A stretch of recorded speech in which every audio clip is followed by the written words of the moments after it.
Hello, my fellow YouTubers and subscribers, and welcome to my latest movie review, where today I review The Amateur, directed by James Hawes, starring Rami, Malek, and Laurence Fishburne. So The Amateur, this is a sort of thriller espionage movie. I say espionage, it's kind of, well, lightly an espionage thriller. It's more of a thriller drama, so to speak. When his supervisors at the CIA refuse to take action after his wife is killed in a London terrorist attack, a decoder takes matters into his own hands. The Amateur. Now, the trailer for this looked really good. I was quite intrigued by the idea of this, how this decoder, who isn't an agent, wants to be trained to be an agent to pursue revenge for the death of his wife. Sadly, this movie does not live up to the trailers. This movie was really disappointing. I have to be honest, I really didn't like this film all that much. I didn't hate it. It wasn't terrible. It was just incredibly mediocre. For starters, you do have great actors in this movie. You have Rami Malek, who is obviously best known for playing Freddie Mercury in Bohemian Rhapsody, which won him the Oscar. He's also Josh in Until Dawn, the game, and he's also Safin in No Time to Die. I like his character. His character's a very nice guy, very sympathetic, and then he goes down the dark route. But very often the film doesn't really draw on its thematic elements. The revenge path and the idea that he uses his brains and his intelligence to outwit the the people that were responsible for his wife's death is interesting. So he ends up not using brute force in that way. So I think that idea is really cool, how he's using his intelligence to overcome them in that situation. But very little does the film ever really draw in on the idea of revenge and the theme of revenge and how it is consuming him. Sometimes characters will say, you need to take a break, you need to have time off, but that's it. There's not much else. I mean, he does meet someone who he has been talking to. I think her name's the Inquirer. They've been talking on a chat for like 6 months. They come together because she's also lost her husband and she helps him in his mission at some point. So besides that, because he has someone to relate to. But aside that, there really isn't much else to give the film much emotional weight. In terms of the relationship with his wife, it's very brief. I mean, it's kind of sweet, it's cute, but it's only the first 10-15 minutes. We don't get a lot of time with him and his wife because she goes off pretty quickly and then she's murdered. Yeah, the sort of the emotional weight of the story isn't as impactful as it could be. I feel like they could have made a bit more of the relationship with him and his wife. You believe that he loves her very much and that she loves him, but there's not enough time or devotion spent with that. So I feel like it does lessen the emotional impact of the story, and consequently the film becomes boring and dull. This movie drags on so much. After a while, I really just thought to myself, when is this going to get going? There's no momentum to this film. Everything just stops and it slows down. And when he's on his quest and he's going after these people, you just don't care because the emotional stakes haven't really been set up. And I found the ending to be incredibly anticlimactic. I won't say what happens at the end if you want to see the film, but all I'll say is that, like I said before about the themes of the movie, where he is trying to go down this path of revenge, but it's consuming him. They don't make enough of that, because in the end, what happens is, whether he learns to let go or not of his desire to kill his wife's murderers, I won't spoil that. But the way that the film resolves is anticlimactic.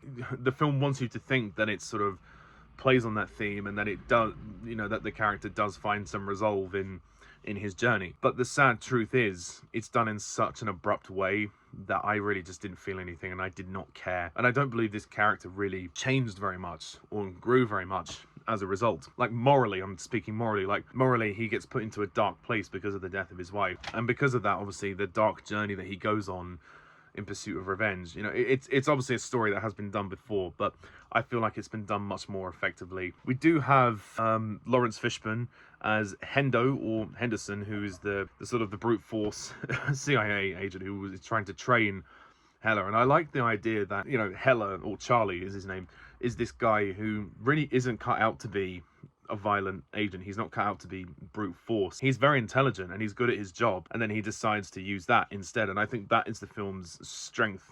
That's the film's greatest idea, and that's the idea that it will probably succeed on. Not often do you get sort of a thriller action movie like this where the main character uses his intelligence over his brute force. A lot of these sort of thriller action films have just a typical hard man or hard woman going into these situations. So again, I like that idea.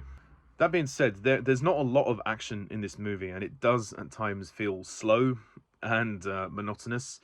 and it drags its heels on for 2 hours, so it really could have been tightened. I think it could have been cut down to 1 hour 45. I think that would have been a much tighter pace for it. Or alternatively, add a few more action sequences. There's various sequences in this film, but there's not a lot of action sequences. So I don't know if the film was trying to be an action film, but there were 1 or 2 fights in there which were cool. I like the situations and the sequences that Charlie gets himself in, especially with the the people that killed his wife, and especially the scene in the trailer, which is the swimming pool scene, which is probably the most famous scene in the trailer, and the one that probably is the best scene of the film. But then who swims in an open pool in between 2 buildings? That's kind of crazy. We have Rachel Brosnahan as Sarah. She's the wife of Rami Malek's character. She's not in it that much, but she does do well with what she has, and you get the sense she's at the very least a loving wife. John Bernthal as the bear, very good. Nick Mills, Evan Milton, Tiffany Gray, Joseph Millson.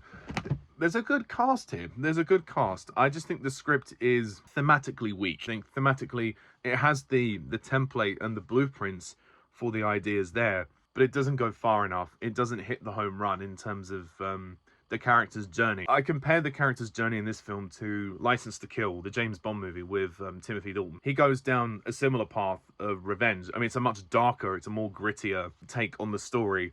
And in the end of License to Kill, Bond does actually, spoiler alert, he does actually kill the main villain who was responsible for the death of his best friend's wife at the start of the film. So Bond hasn't really learnt anything in terms of personal growth. He hasn't learned to let go of revenge, whereas in Quantum of Solace, I know a lot of people don't like Quantum of Solace, the fact is Bond does eventually let go of revenge, and he does move on from Vesper's death. The point is that the Amateur should have done something similar to Quantum of Solace, where the main character lets go of revenge, but in a more effective way than perhaps maybe what this film tries to do.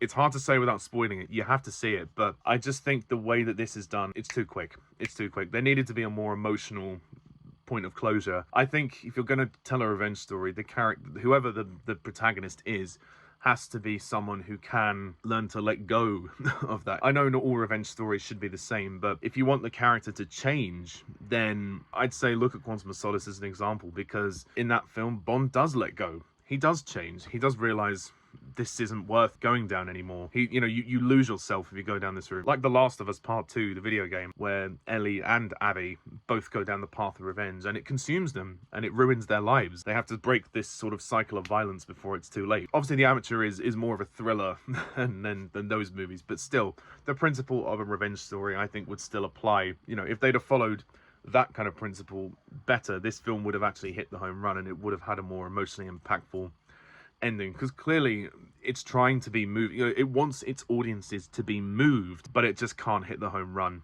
sadly. So rather disappointingly, I will have to give this movie a 5 out of 10.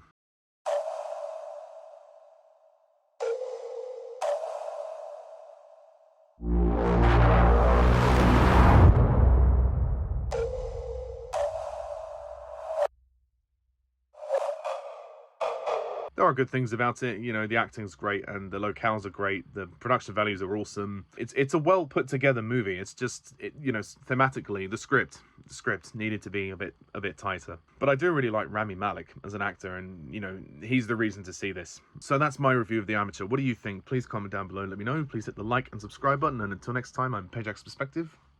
See ya. Bye for now.